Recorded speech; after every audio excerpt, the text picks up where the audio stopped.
Good morning student. आज हम आपको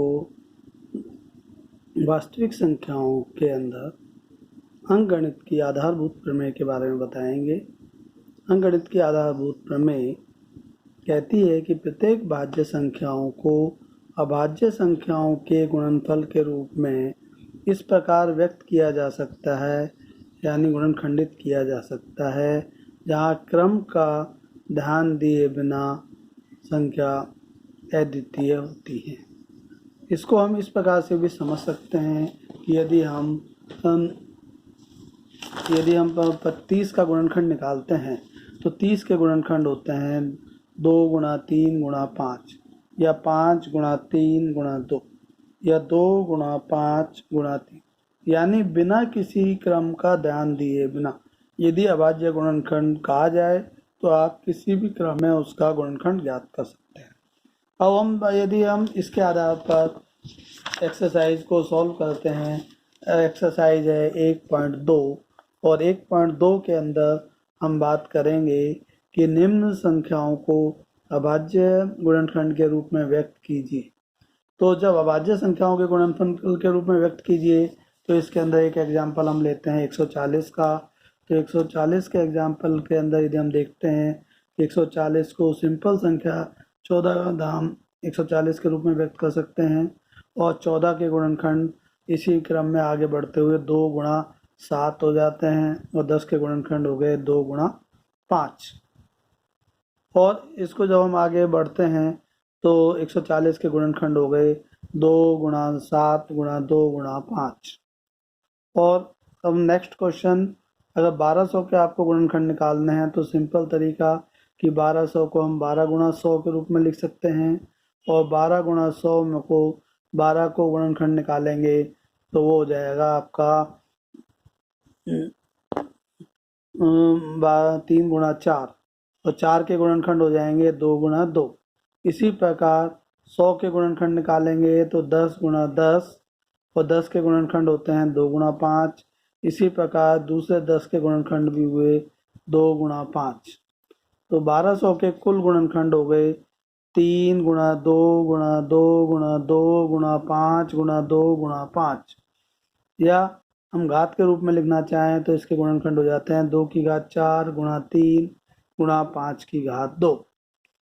अब अगला सवाल इसी में क्वेश्चन नंबर 2 के ऊपर हम ध्यान दें तो क्वेश्चन नंबर 2 कहता है कि निम्नलिखित संख्याओं को युग्मों के एचसीएफ और एलसीएम ज्ञात कीजिए, और इनकी सहायता से दो संख्याओं का गुणनफल एचसीएफ और एलसीएम ज्ञात करें तथा इसका दो संख्याओं का गुणनफल बराबर एलसीएम गुणा एचसीएफ के बराबर है, ये भी आपको सिद्ध करना है। और इसको यदि हम इसको ध्यान से देखें तो 26 और 91 पहला सवाल था, इसका हमें एलसीएम और एचसीएफ दोनों निकालना है। तो सबसे पहले हम 26 के गुणनखंड क्या कर लेते हैं। 26 के गुणनखंड हो गए 2 गुणा 13, और 91 के गुणनखंड हो गए आपके 13 गुणा 7। तो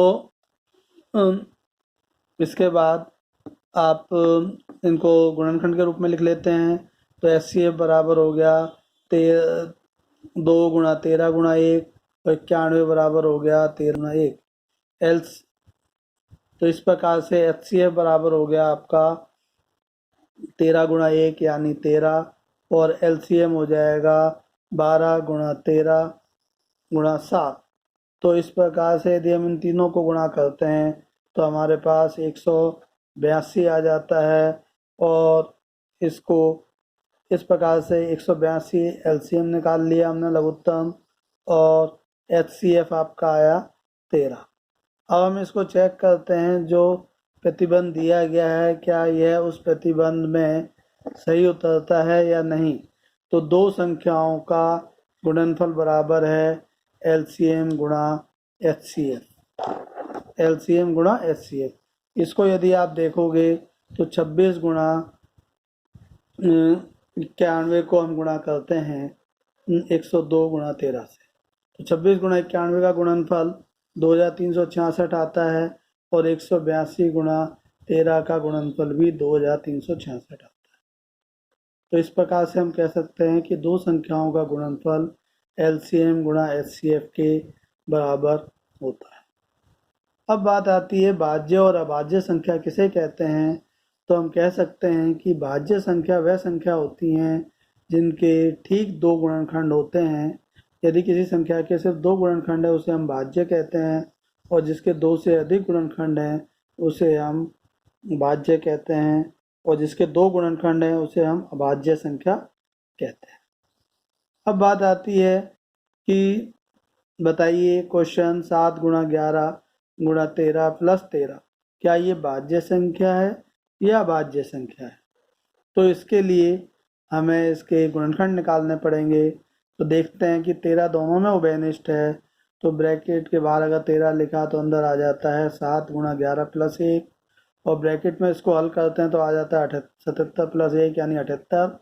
तो 13 गुणा 78 गुणा 1, इस प्रकार इसके गुणनखंड 2 से अधिक हो जाते हैं। चूंकि गुणनखंड इसके 2 से अधिक हैं इसलिए यह एक भाज्य संख्या कहलाती है। तो इस प्रकार से आपने समझा होगा कि एक्सरसाइज 1.2 में किस प्रकार से सवाल आपको हल करने हैं। और यदि इसी में ही क्रम में हम क्वेश्चन नंबर 3 पर ध्यान देते हैं तो क्वेश्चन नंबर 3 भी आप देख लें कि HCF ब्रैकेट में लिखा है 306,657 बराबर 9।